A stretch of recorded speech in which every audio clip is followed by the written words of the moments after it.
I now recognize Dr. Kroenig for 5 minutes to summarize his opening statement. Chairman Jimenez, Ranking Member McIver, distinguished members of the committee, thank you for the opportunity to testify on the important topic of Chinese strategic port investments in the Western Hemisphere and the implications for U.S. homeland security.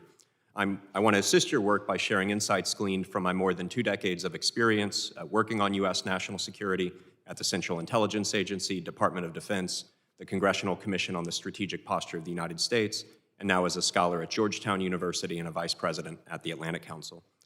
My message today is simple. China's port investments in the Western Hemisphere pose a serious national security threat to the United States and its allies.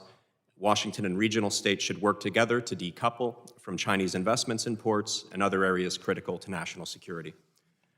China poses the greatest contemporary threat to U.S. national security. It's a comprehensive challenge with economic, technological, diplomatic, ideological, and military dimensions.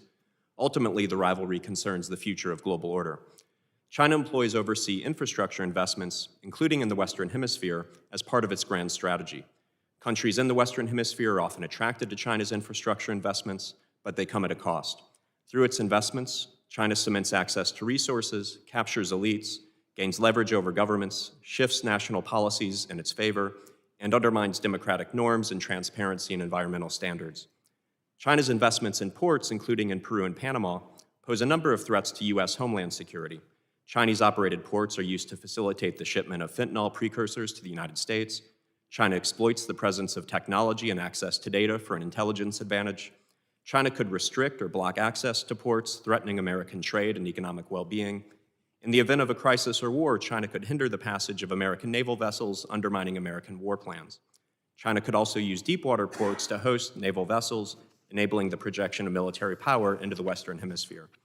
As Secretary of State Marco Rubio recently and correctly stated, the status quo is unacceptable. There are a number of steps the United States should take to counter Chinese port investments in the Western Hemisphere to protect U.S. and allied security. The United States should encourage countries in the Western Hemisphere to adopt a de-risking approach to China. Regional governments do not need to choose between the United States and China. They can continue trade with China in non-sensitive areas such as agriculture. But U.S. allies and partners should pursue a hard decoupling with China in areas of sensitive national security concern, such as telecommunications, advanced technology, ground satellite stations, surveillance systems, critical minerals, and critical infrastructure, including ports. President Trump has said of the Panama Canal, "We gave it to Panama and we're taking it back." I applaud the Panamanians' government's subsequent decision to forego renewal of their participation in China's Belt and Road Initiative, and Panama should use its current audit of operators in the Panama Canal area as an opportunity to sever the contracts with Chinese companies and to rebid the contract to U.S. or allied companies that will better ensure American and Panamanian interest.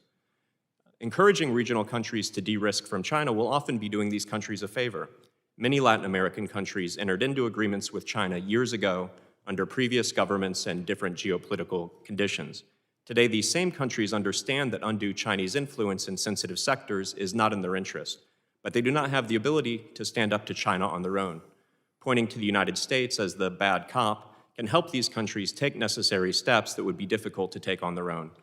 Washington cannot, however, expect regional countries to trade something for nothing.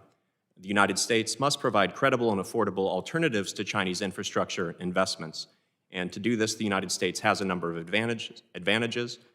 We have a number of ways to incentivize our vibrant private sector to invest in the region.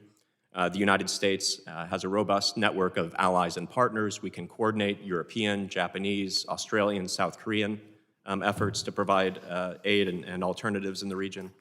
And third, the United States and its allies can compete on quality when it comes to environmental standards, labor standards, technical know-how, and so forth. Finally, as the Trump administration looks to increase defense spending and debates regional priorities, it should boost the budget of U.S. Southern Command and increase Southcom training and exercises with regional partners. Appended to this statement is a copy of a strategy to counter malign Chinese and Russian influence in Latin America and the Caribbean, an Atlantic Council report I co-authored last year that explores these issues in greater detail and provides actionable recommendations. I'm honored that the Committee on Homeland Security has invited me to share my views on these challenges, and I look forward to taking your questions.